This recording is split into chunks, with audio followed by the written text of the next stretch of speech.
Shalom Aleichem, everybody welcome. Great to have the first class back, I think, in 1 month. So this is the return back to the normal week-to-week Parsha experience. So I want to start with this.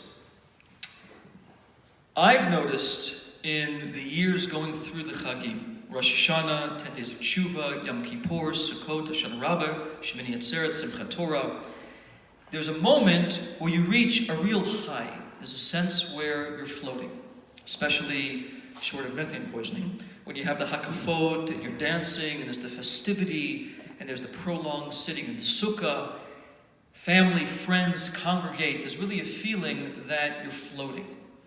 Now, what's odd about this is when you're floating, the objective in like a hot air balloon is when you come back to the earth, we don't want to jump out of the balloon and crash land. What you want to do is lower the flame and start to drift little by little back to the ground and land safely. But we don't really have that in terms of the flow of the month of Tishrei. You hit the crescendo, you hit the 22nd of Tishrei, Simchat Torah. You have this amazing night of dancing and festivity. You finish up the Chag, and whether you want to or not, the next day, nothing. Zero. There's no letdown, it is a crash down. It goes from holiday to holiday, and even if you're in the 10 days of Tshuva, it's still preparation, you're thinking about, you're anticipating. Yom Kippur, Sukkot, build the sukkah, get in the sukkah. It's very busy. Then everything ends, and it ends abruptly. So the question obviously is, why do we have this abrupt halt where it goes from intense festivity, intense spiritual consciousness, to suddenly nothing?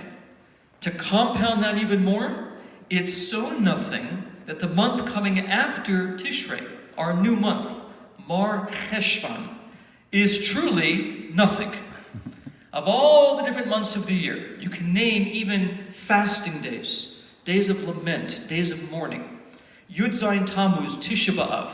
Not the best days today. We fast, we lament, but something's happening. Mar Cheshvan, quiet. Nothing. Eerie. Silent. Your birthday. Well, get ready now for the excitement part. So the question now is double. Why don't we have the letdown that's gradual coming out of Simchat Torah? Why are we crash landing suddenly? A quick return back to normal. And number two, why is the month that comes after Tishrei calm, quiet, with no visible holidays at all? It's an odd juxtaposition. I would think it'd be sensible to say, put Hanukkah on Mar Cheshvan. That would make sense. At least you go from the Chagim where you can't drive, now you come to Hanukkah, and then maybe the next month, Mar Cheshvan. It's quieter. But this is very quick, here to here. So I want to start with the following principle. Most of us know coming out of Yom Kippur that 99% of the population, once you hear the proverbial gong ring and it's over, is you run to do what? Eat, right? Hydrate. You run quick. Not the Kohen Gadol. The Kohen Gadol, the high priest, did not run home so quick. What actually happened was he would come out of the inner sanctum before the Ark of the Covenant, and a group of people would escort him from the Kodesh HaKadoshim back to his house. They would physically walk him back to his home, similar to a wedding, escorting the groom, escorting the bride. They would accompany him from the most sacred moment of the year back to his house, back to his everyday life. Lubavitcher Rabbi in Likutei Sichot asked the following question. Is that walk law or custom? Is it derech eretz, you're being a good, nice community, helping him get back to life? Or is that part of Yom Kippur itself, that they escort him from here to here? To make a long story short, the Rebbe explains it's an absolute intrinsic part of Yom Kippur itself. Why? The Kohen Gadol, the high priest, reaches the highest moment anybody can reach. Galui etzem pashut, the simple essence of God in the Holy of Holies. Then he walks from the most sacred place on earth back to his home. and renews taking out the trash, cleaning the dishes, raising the family, handling the kids, everyday physical preoccupation.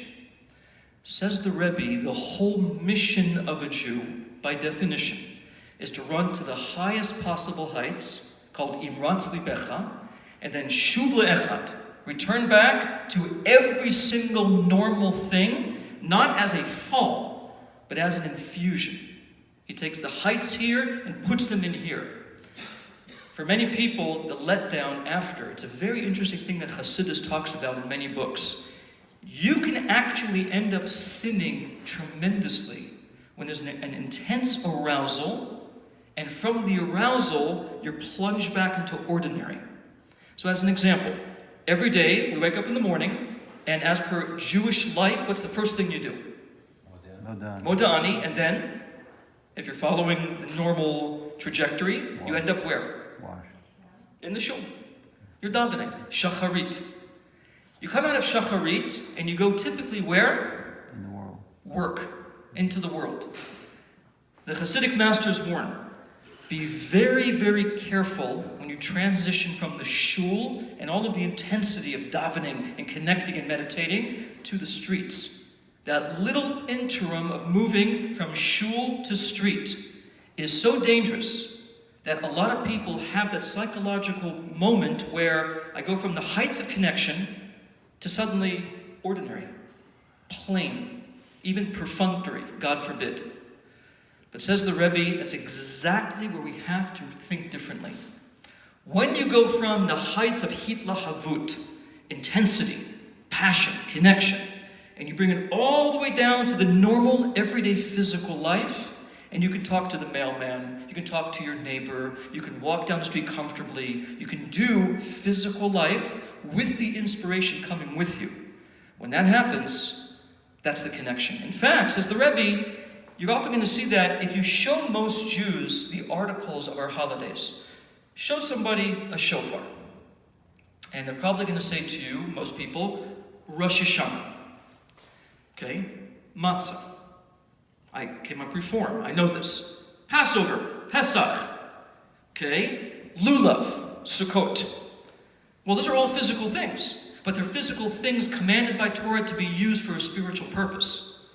Says the Rebbe, but if you venture out into the ordinary world of money, street associations, food, drink, etc., that don't have a shape, a sacred geometry that implies Torah. It's just normal, every day. You take those things and you sanctify them. That's the highest of all. So the highest of all is not simply interacting with physical things already prescribed by Torah to mean spiritual service. It's taking physical things of the everyday world and using them for spiritual purposes. That's a level of birur, of clarification that's highest of all. So now, we come out of Tishrei, we're now in Mar Cheshvan, where suddenly everything seems bland, but it's not. And here's where the journey takes our next step. Parsha Noach. Noach is about what? What's the most simple way you can tell a 5-year-old child what Noach is about? Flood. Generational disobedience, plunging into evil and chaos, a mikvah to purify the world, a man, 3 children, 3 wives, his wife, 9 people saved, and ending with the Tower of Babel, the birth of Abraham, and moving into the next Parsha. That's Noach. Boat, flood, rainbow, welcome to the new world. But if you understand the connection between after Simchat Torah, Parshat Noach, and the mission to spiritualize the physical world, this is a huge thing. This is tremendous. So I want to start with this. Most people don't know that the months of the year have several associations. First of all, how many months on the Jewish calendar in an ordinary year, non-leap year? 12, right? 12 months of the year. The first classical work, the first book that we have that has Jewish authorship, that's Kabbalah based, was written, according to our tradition, by Abraham, Avraham Avinu. The book is called Sefer Yetzirah, the Book of Formation. What is the book essentially talking about? how letters of the Hebrew alphabet in different combinations, transpositions, permutations, create all realities, spiritual and physical. It's a book talking about the philosophical understanding of the Hebrew alphabet in all kinds of forms. There he says the following: if we examine 22 letters of the Hebrew alphabet, they divide into 3 categories. One's called 3 mothers, one is called 7 doubles, and 12 elementals. Without getting into everything there, let's deal with the 12. 12 letters that have only one way of expression. So a bet would not be one of them, because a bet can be a bet or a vet, B or V. The biblical gimel is not one of them. It's gimel, or if you're Yemen, Tamin, Jimel. Dalet as well has a double pronunciation. But these 12, only one way to do it, lamed. There's no other way to say lamed. It's only one way. Says Avraham Avinu in the Sefer Yetzirah, 12 letters, simple, relate to a series of concepts. 12 months of the year. Each month of the year has a letter from the Hebrew alphabet that typifies or characterizes the nature of that month. In addition, it has a corresponding sign in the mazalot. Mazalot the Kochavim, astrology in the modern secular sense. Configuration of the stars has a month to which they belong and a letter of the Hebrew alphabet. What else? One of the tribes of Israel. So every month has a letter, a sign in the sky, and a tribe. And what else do we have? We have even a quality of the soul, a sense of the soul. If you ask most people on the street how many senses does a human being actually possess, the typical response is 5, maybe an elusive 6th sense. There's 12. According to Kabbalah, there are 12 senses possessed by the human being. Mar Cheshvan, this month that we just entered into, has the following association. Of the 12 simple letters, it corresponds to the Nun of the Hebrew alphabet, the letter Nun. What's the sign in the zodiac to which it relates? Scorpio, the scorpion. What tribe of the Jewish people? Menashe, the firstborn of Yosef HaTzadik in the land of Egypt. And what sense in the soul does it relate to? Reach, smell. So again, letter Nun, Scorpio, Menashe, sense of smell. All Mar Cheshvan. Okay, so we have to dig into this a little bit deeper. Here's the part that's the most stunning. We'll just break the drum roll immediately. The Chazal teach, though Mar Cheshvan is an ordinary month, no, your birthday month, Beis HaMikdash Shlishi, the third temple, will be built in this month. This is the month of the future building of the third temple. Not the month of Tishrei, not the month of Kislev, Mar Cheshvan. This is the month. So right away, this is a stunning concept. There's nothing happening now in terms of rituals, festivities, etc. And yet, the holiest moment of the Jewish people, the third temple's building, will occur in Mar Cheshvan. I mean, I love your birthday, but still, from a Jewish perspective, the month seems a little bit bland. Maybe that's why God cleared the calendar for this. For this moment. Big festival. So we have to ask the following question. Why is Mar Cheshvan absent of any obvious chagim? Why would the third temple be built now and on a different month that's a little bit more... I mean, even Kislev, Chanukah, Chanukah Tabayit. Perfect time for that. Build a temple. Why is it now? And what's the correlation between the Nun, Scorpio, Menashe, and sense of smell that relates now to this month? By the way, parenthetically, if you want to really delve into this month, make sure all throughout the month you're making blessings over fragrant flowers and grasses and spices. That's one of the types of avoda that we do. You go out of your way to berei b'nei v'samim, to smell fragrant spices. So what's the correlation? Okay, so let's start now with the basics. Keep it as simple and basic and fundamental as possible.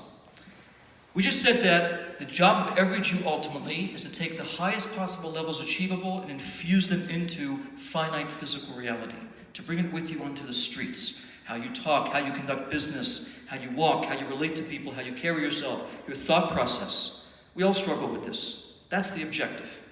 However, Kabbalah teaches that in a general sense, there's two levels of consciousness that you have to be aware of, two mindsets that you must know like this. So for a beginning student in Eitz Chaim and the Arizal's fundamental work of Seder Hishtalshalut, the way the worlds work, these are the two you have to know. If you don't know these two, there's nowhere to go. The first level, which is we understand from our raising children, being involved with them, is called Mochin Dekatnut.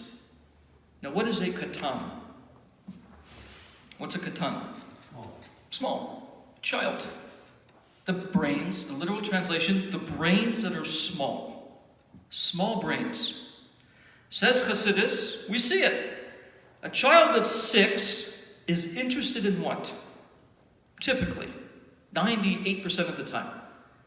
What are they thinking about? My toys, my friends, my TV, my fun. It's very much about self-indulgence. What you want. Because he's 6. The mind of a 6-year-old is about the gratification of himself.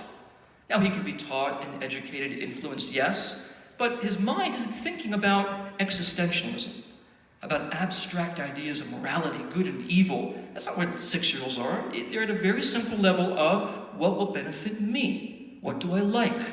What do I enjoy? Avoid the bad things, go for the fun things. So, says Kabbalah, when the adult mind falls into that more narcissistic form of service, where things close in, you don't feel passion for God. You don't feel the enthusiasm and the excitement for divine service. You simply move along, kind of moving through the mud, feeling down. It feels heavy. That's called Mochin Dekatnut. Brains that are small. Constricted consciousness. So what's the opposite of that? Mochin Degadlut. Mochin of adult. Big mind. Expanded consciousness. That means not only when you daven, you feel the davening. You feel hitlahavut, chamimut, you feel the heat and the intensity. When you do a mitzvah, you can almost feel the divine light entering you. This is Mochin Degadlut. When he learns, he loves it. He wants to. You don't force him or bribe him or threaten him. He will learn because he feels it. Mochin Degadlut. So Kabbalah teaches every human being will go through a back and forth natural process of running up Mochin Degadlut, running down Mochin Dekatnut. In fact, it says nobody can escape this. There's days you wake up, the mind is crystal clear. You feel close to God. You want to do this. You're inspired to do this. You run to do this. Rats, like it says in Pirkei Avot, even to a minor mitzvah. You run with passion. Other days, like after Simchat Torah, after all the food and the festivities, you can sometimes feel the yirida, Mochin Dekatnut. You feel low, heavy, small, uninspired. There is no enthusiasm. So what does the person have to do?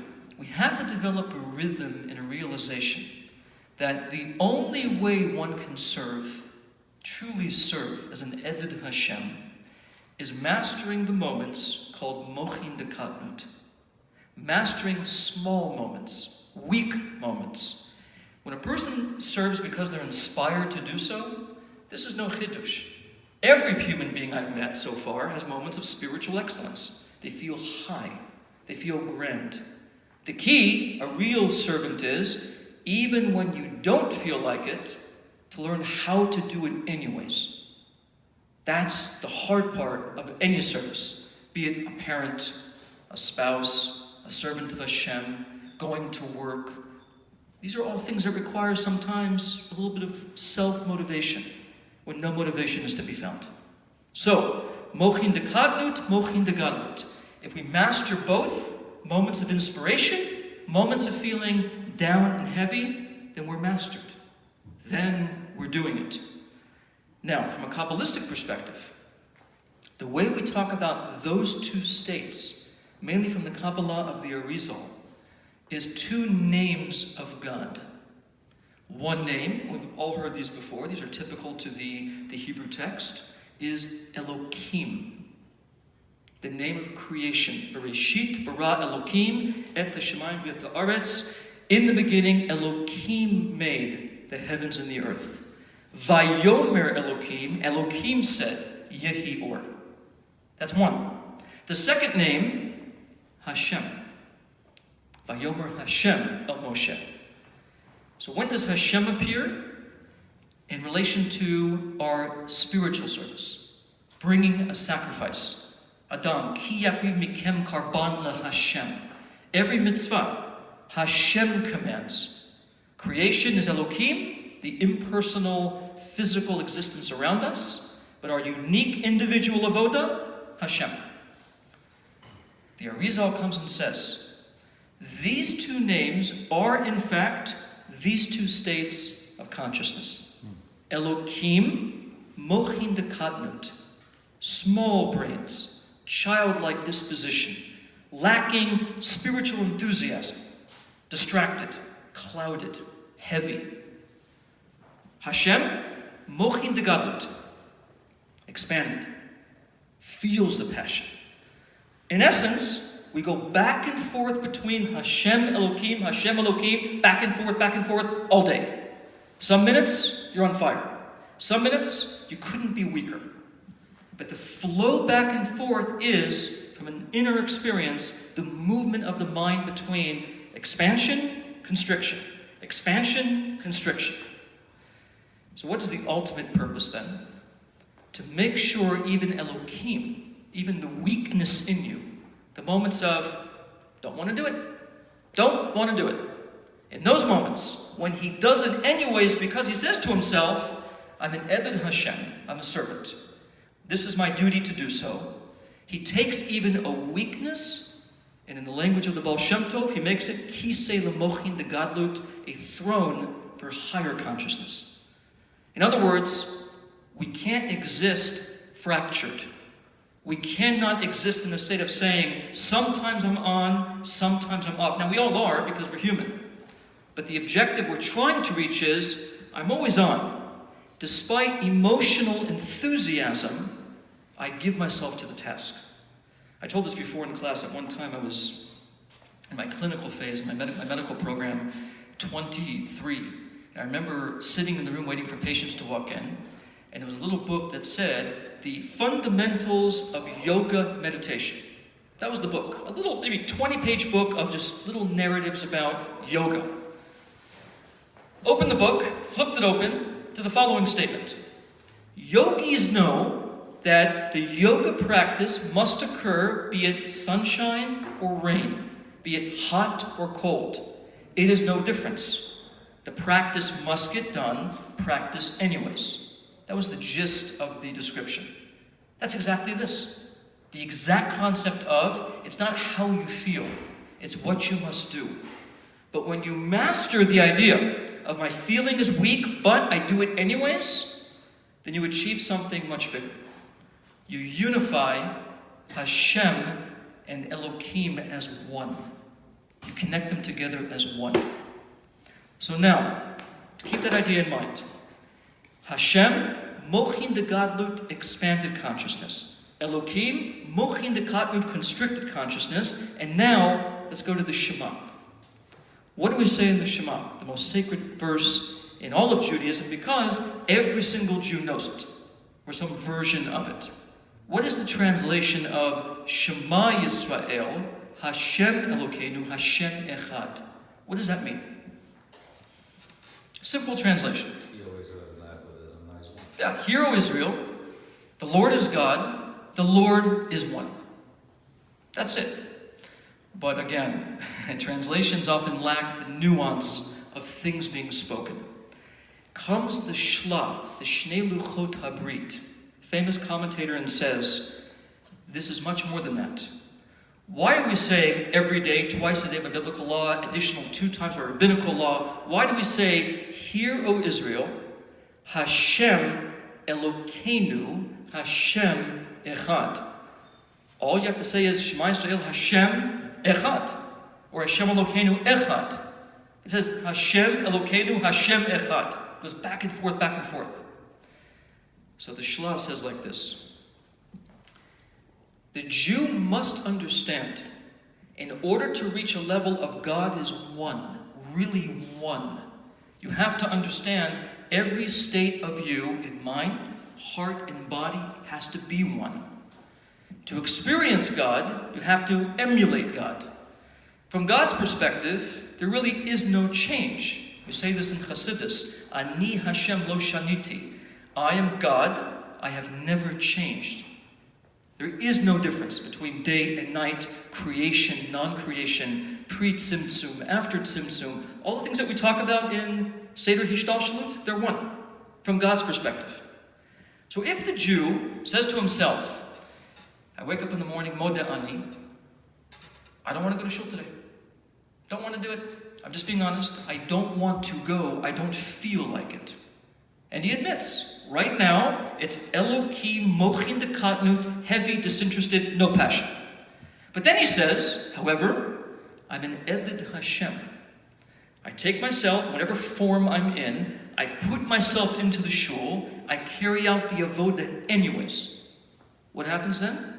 He trains himself to be a Jewish yogi, in the sense that now, whether it's rain or sun, hot or cold, whether your climate is hot or cold is irrelevant. You carry out the avodah anyways. And now Elokim becomes like Hashem, without any distinction. God is one. So here it is. Shema Yisrael. What does Shema mean? According to Chassidus, Durher. Contemplate deeply. Hashem Elokeinu. Be it Hashem, Mochin de Gadlut expanded, or Elokeinu, Elokim, Mochin de Katnut constricted. Make it all Hashem. Make it all as if you do feel it, and you are connected. And then it will be Echad, one. All one. This is why, a little bit deeper, when we use the Baal Shem Tov's famous teaching, Katnut kisei legadlut. Smallness is only a throne for largeness. Constriction is a throne to expansion. That phrase, Katnut kisei legadlut, if you convert the letters into their numbers, the value of that, 1,118. That's the value numerically of small is a throne for large. Exactly equals 1,118, which equals Shema Yisrael, Hashem Elokeinu, Hashem Echad. God is one. So every time you defeat the moment of disinterest, and you say to yourself, I admit I don't want to. Good news is, who cares? You don't have to. All you need to do is do it anyways. It's a very simple thing. You practice the art of giving yourself to the avodah. When we practice that, now we understand how to become. Listen, Israel. Contemplate this. When your state of Hashem and Elokeinu is all Hashem, then all is one. All becomes one. So why am I saying this in relation to our Parsha now? Parsha Noach is about a flood. A big flood. A mighty flood. Why did the flood happen? Why, in a general description, why did the flood happen?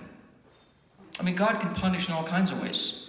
Make a person, God forbid, sick, wipe out a part of the world through some other type of plague. We saw Egypt, the 10 plagues of Egypt. Why a flood of that magnitude? What happened? Yeah, to purify, right? The rain fell how long? 40 days and 40 nights. Okay, now if you look at how long the rain actually fell, it's a mikvah, right?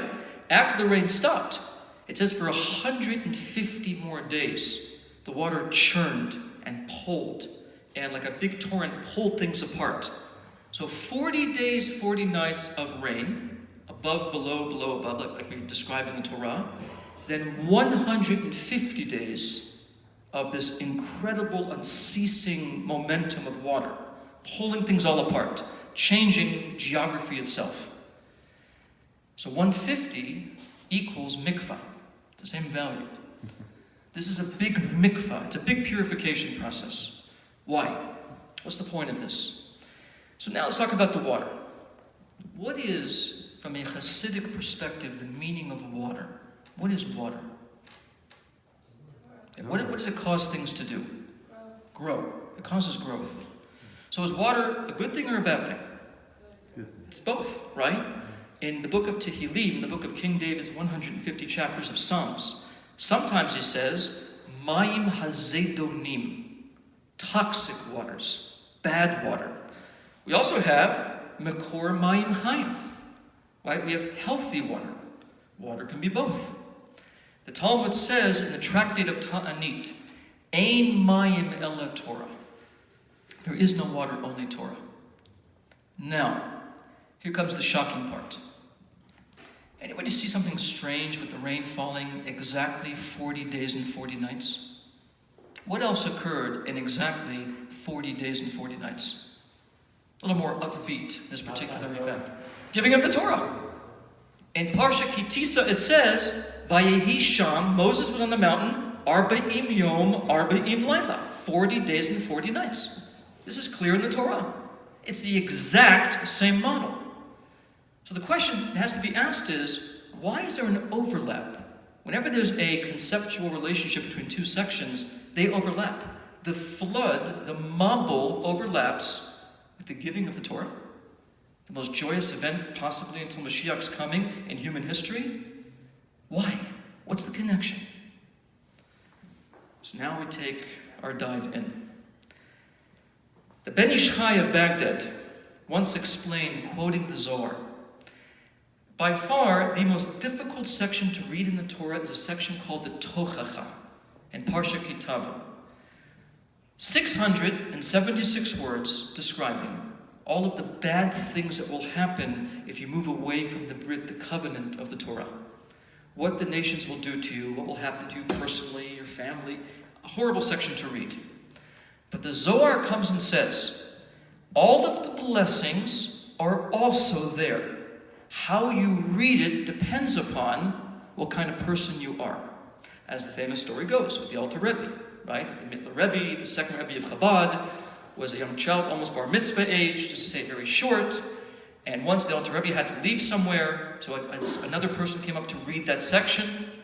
And when he read the section, the Mittler Rebbe fainted. They asked him why, in short, because when my father reads it, I only hear blessing. Today is the first time I ever heard the curses.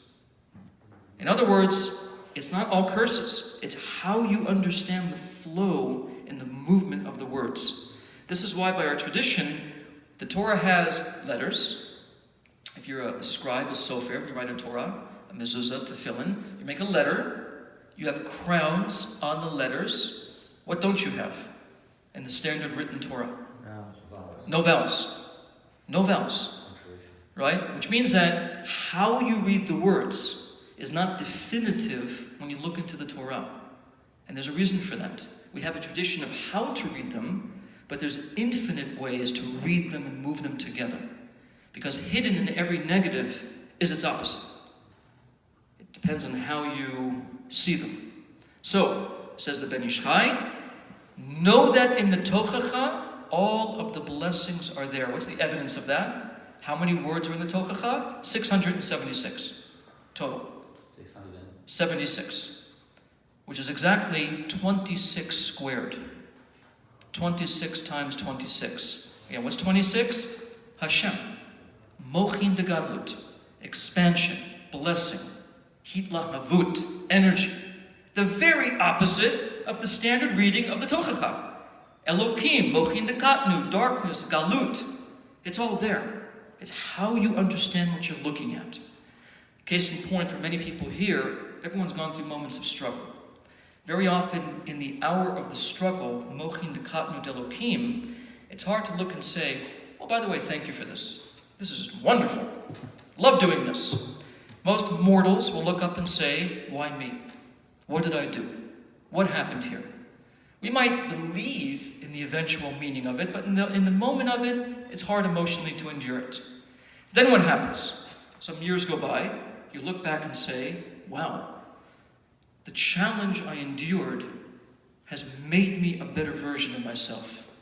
I have more faith, I have more strength, I have more ability, I have more patience, I have more empathy. You can count the qualities that come out of hardship.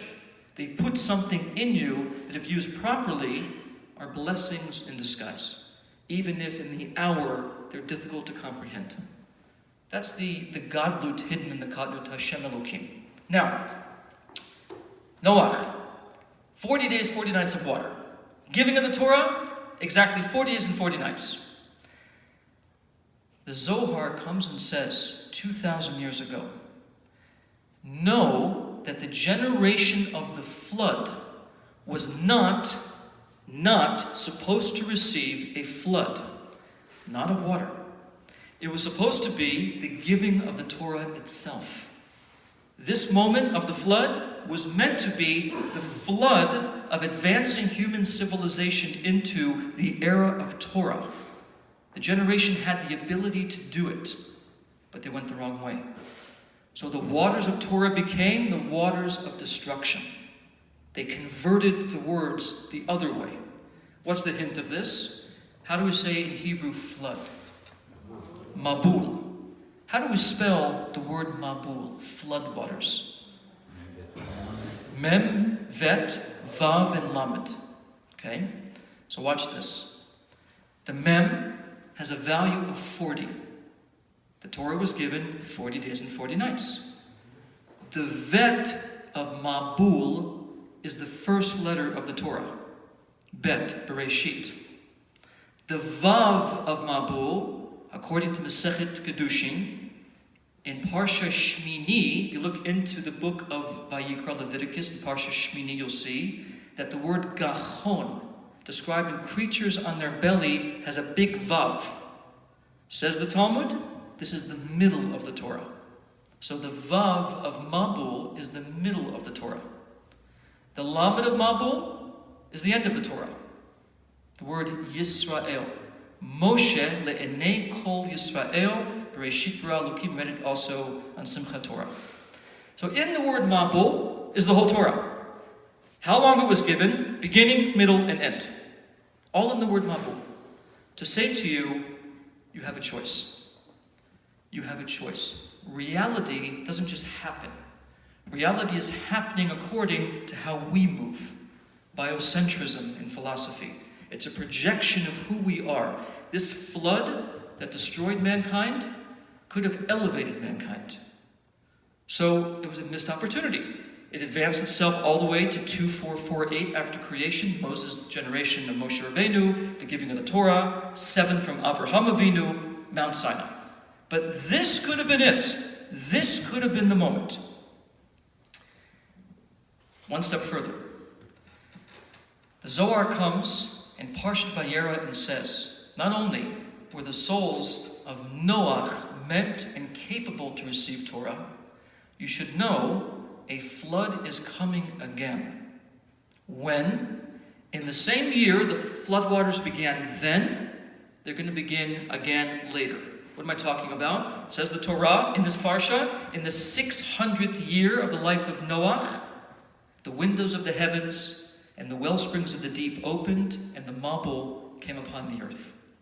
The Zohar comes and says, you should know that in the year 5600, there will again be a flood of immense proportions. Not of destruction, this time of Torah. Torah for the whole world. It'll flood everything. And as mentioned before, what does 5600 correspond to on the civil calendar? 1840. In 1840, we converted in large from agricultural to industrial. 100 years before it started, by that time, 1840, the whole world changed fundamentally. Everything shifted. More than that, the inner dimension of Torah, the Zohar, began being taught in public. The Arizal came and said, you must teach these things now to the public, not just keep them in little closed conclaves with a private student. It must be taught in public.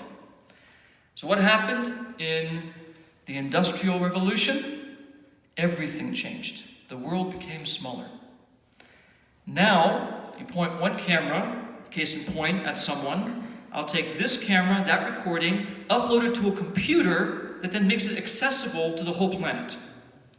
A live broadcast, you can point a camera, one person speaks, everybody hears.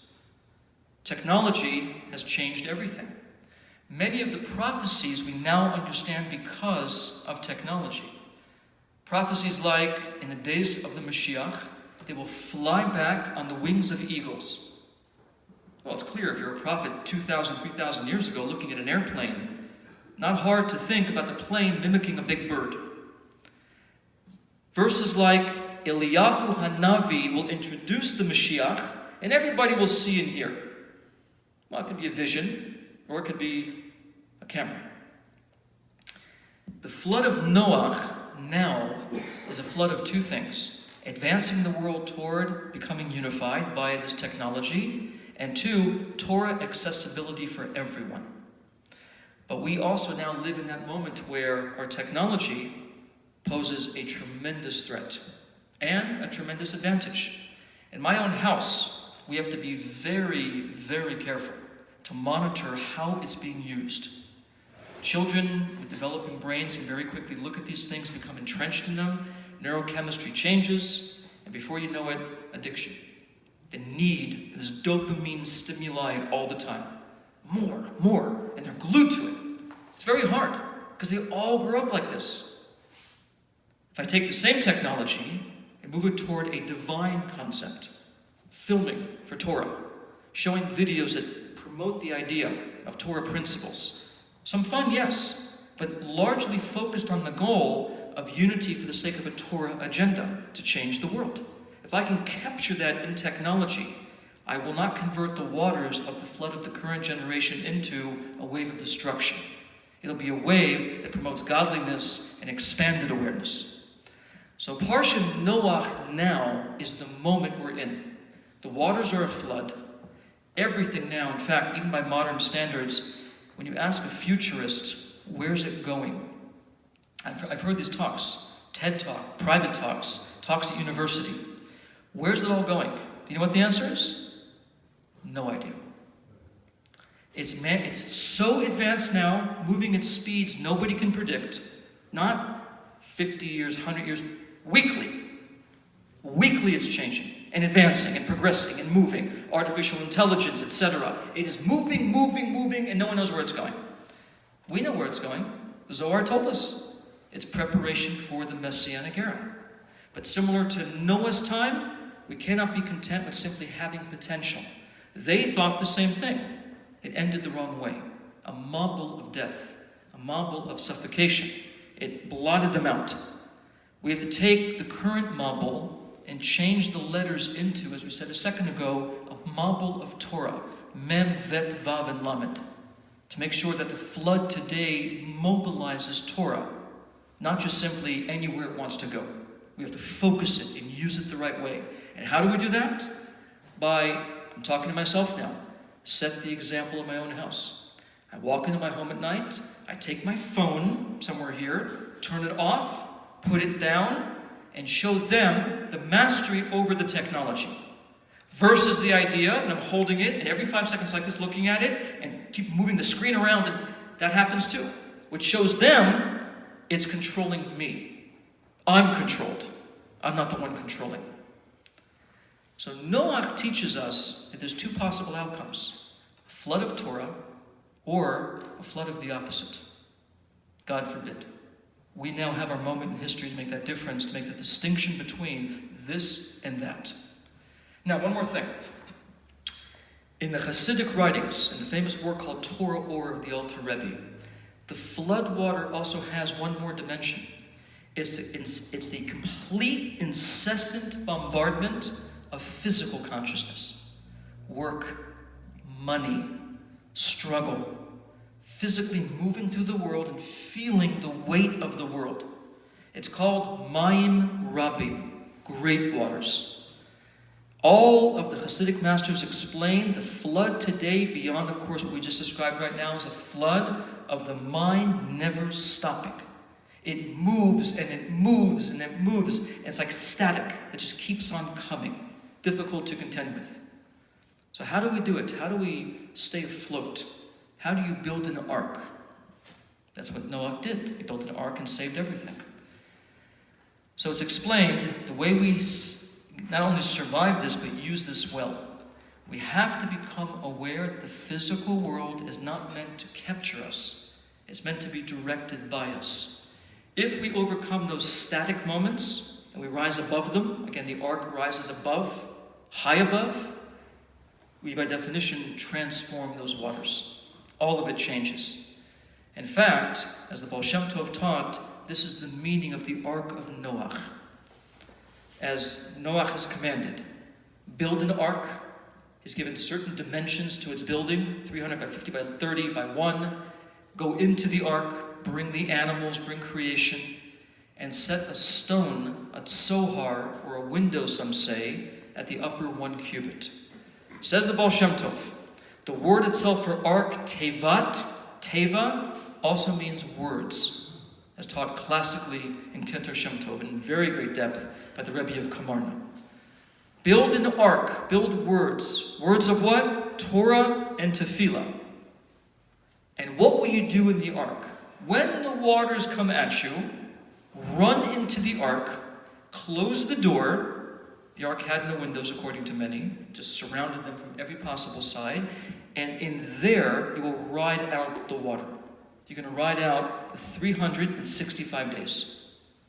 So Torah, the Torah-oriented practice, is how we survive great floods. Now, to end the last 5 or so minutes, this all goes back to the original question.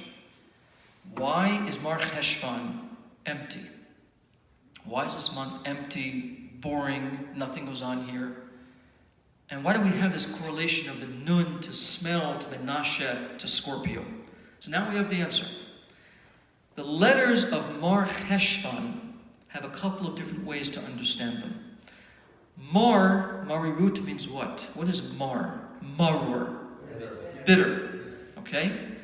The word Cheshvan, the root of it, Cheshvan, is a chet, a shin, and a nun. The Arizal teaches in Parsha Ekeb of the Likutei Torah, when a person will sit at his table, this was my table here before I'm eating my meal, after he davens, he sits down, and he's supposed to think about the following.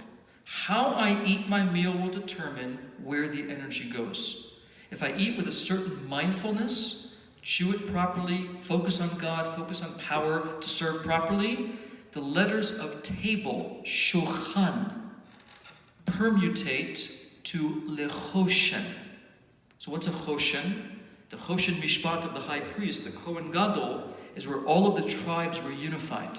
12 precious stones on a breastplate, unifying all of the Jewish people together, with many other sodot behind that. The choshen is a part of complete unification in the heart. Everyone together is one. Or, if God forbid it's gluttony and instinct, simply hunger, choshen, shulchan, becomes linachash, to the snake. Linachash kadmoni. The snake of Eden, the antithesis, the enemy. Which way the table goes determines, or is determined by you. So, Mar Cheshvan, we come into ordinary. So what do we do now? There's two possibilities.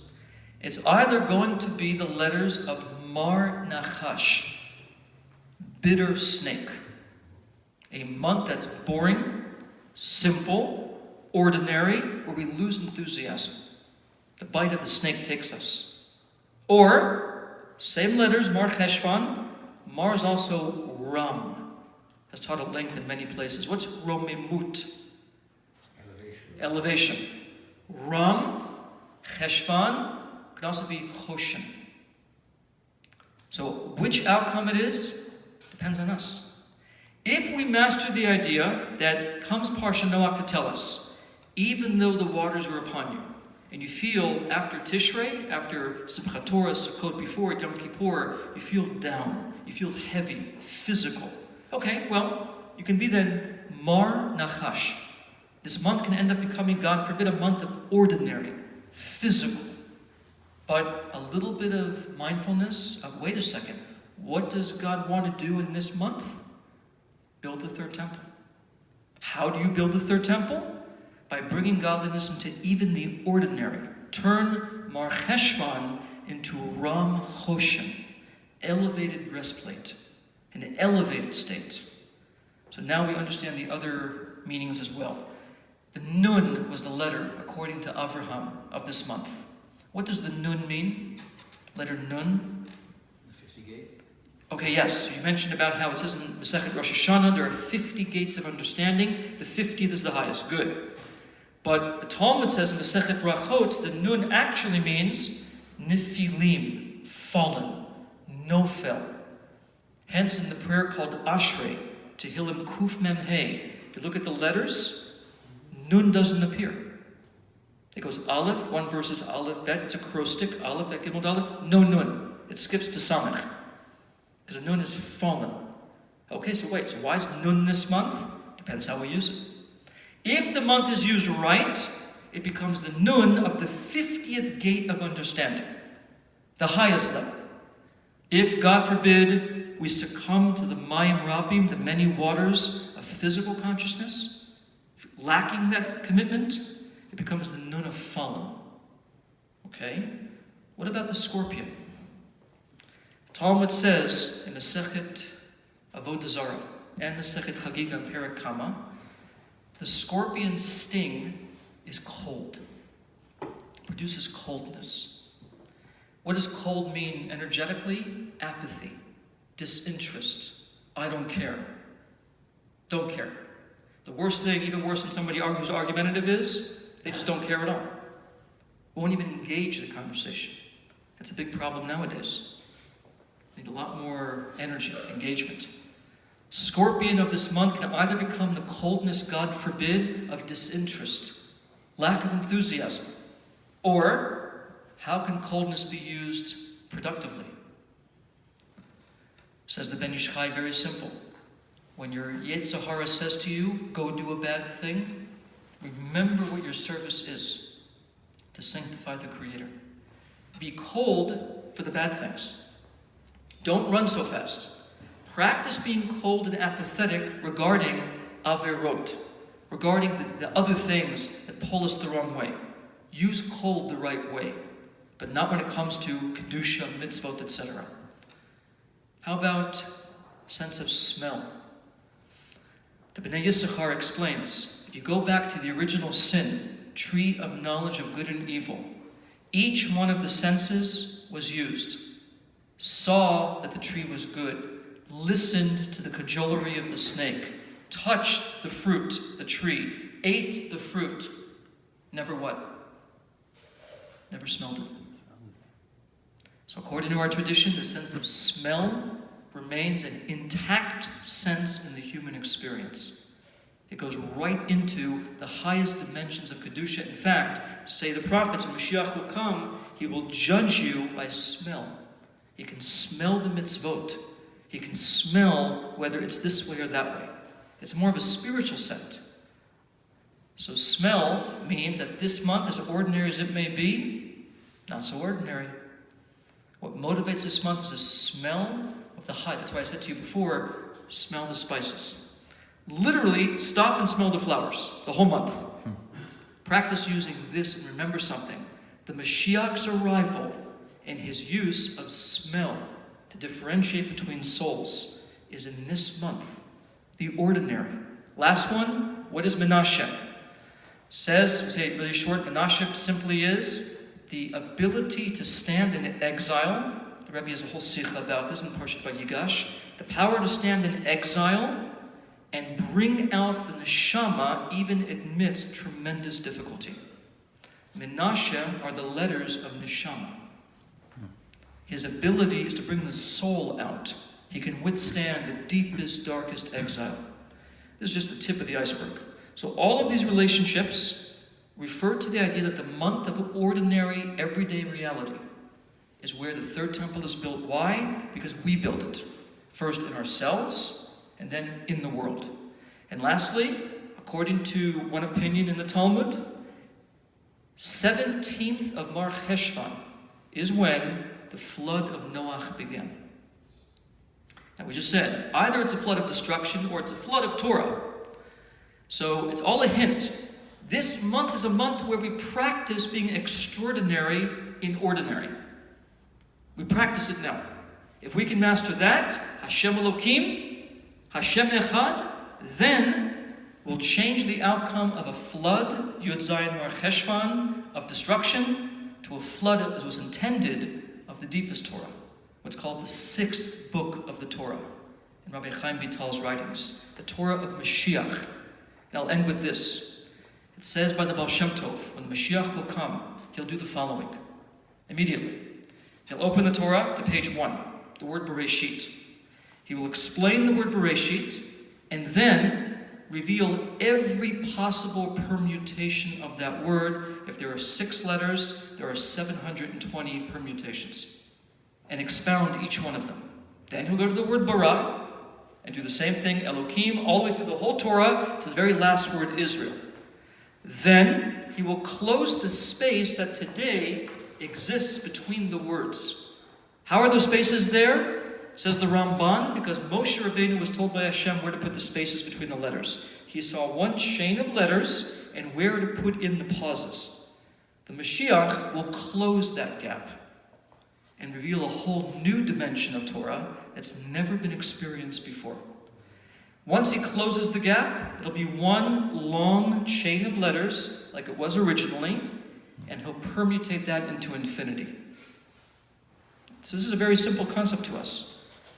Bringing Mashiach means that we become infinity. We serve with a certain intensity, even when we feel the Elokim, not the Hashem. So again, we're in Mar Cheshvan. Strive to make this month Ram Choshen, elevated, breastplate, unity. Avoid the Mar of Nachash. Do not succumb to the impulse of the many waters, the Mayim Rabim, that rob somebody of their service because you just don't feel like it. Learn to master Hashem and Elokim. We will change the mabul into the mabul that was intended. A mabul of Torah, a mabul of the divine, a flood in the era of Mashiach that will be so big, it says, it'll be above without end and below without bound. That's how the Zohar explains it. Okay. Any questions? Okay, thank you for coming.